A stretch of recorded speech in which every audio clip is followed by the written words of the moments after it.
बिस्मिल्लाहिर्रहमानिर्रहीम अस्सलाम वालेकुम। काश कभी कपास की फसल के अंदर एक बहुत बड़ी दुश्मन जो है वो सफ़ेद मक्खी है। सफ़ेद मक्खी अगर आप कपास के खेत के अंदर कंट्रोल नहीं करते तो किसी भी सूरत आप कपास की फसल से कोई अच्छी पैदावार हासिल नहीं कर सकते। काश कभी सफ़ेद मक्खी एक रस चूसने वाला कीड़ा है जो पत्तों के नीचे से रस चूस रहा होता है। इसकी बालिग मक्खी भी रस चूस रही होती है और बच्चे भी रस चूस रहे होते हैं, बल्कि बच्चों की रस चूसने की सलाहियत बालिग की निस्बत 5 गुना ज़्यादा होती है। यानी इसके बालिग का कंट्रोल करना भी बहुत ज़रूरी है और बच्चों का कंट्रोल करना उससे भी ज़्यादा ज़रूरी है। काश कभी सफ़ेद मक्खी ना सिर्फ पत्तों से रस चूस के हमारे पौधों को कमज़ोर कर रही होती है, बल्कि ये साथ में रतूबत भी खारिज करती है, जिसके ऊपर फिर फंगस लग जाती है, उल्ली लग जाती है, पत्ते काले हो जाते हैं, हमारी सारी की सारी फसल ख़राब हो जाती है, क्योंकि पौधों की पत्तों की खुराक बनाने की सलाहियत भी मुतासर हो जाती है। काश कभी मसला ये है कि मार्केट के अंदर 2 तरह के जहर होते हैं। कुछ जहर ऐसी हैं जो बालिग सफ़ेद मक्खी को कंट्रोल करने वाले हैं और कुछ जहर ऐसे हैं जो अंडे बच्चों को कंट्रोल करने वाले हैं। यानी फ्लूनिकामिड अगर आप स्प्रे करते हैं तो बालिग सफ़ेद मक्खी कंट्रोल होती है। इसी तरह से मेट्रिन अगर आप स्प्रे करते हैं तो उससे भी बालिग सफ़ेद मक्खी कंट्रोल होती है। इसी तरह से अगर आप पायरिप्रॉक्सिफिन स्प्रे करते हैं सफ़ेद मक्खी के लिए तो उससे अंडे बच्चे कंट्रोल होते हैं। बप्रोफेजिन अगर आप इस्तेमाल करते हैं तो उससे भी अंडे बच्चे कंट्रोल होते हैं। हमारे काश्तकार भाइयों का मसला ये होता था कि अगर सफ़ेद मक्खी बहुत ज़्यादा हो जाती थी कपास के खेत के अंदर, यानी पत्ते के नीचे अगर 100 सफ़ेद मक्खी नज़र आती थी तो वो क्या करते थे कि दोनों जहरों को मिक्स करते थे।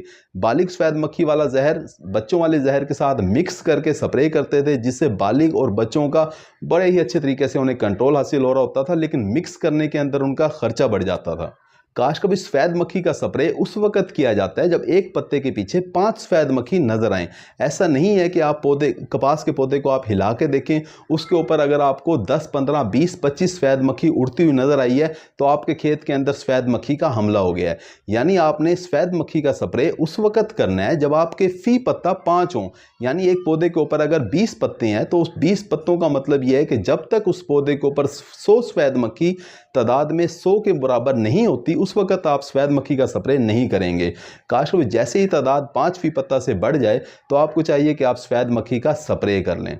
स्वात एग्रो कंपनी ने यह काम बहुत ही आसान कर दिया है। डार्को के नाम से उन्होंने एक जहर दिया है जो कि फ्लोनिकामिड और पायरिप्रॉक्सिफिन का मिक्सचर है।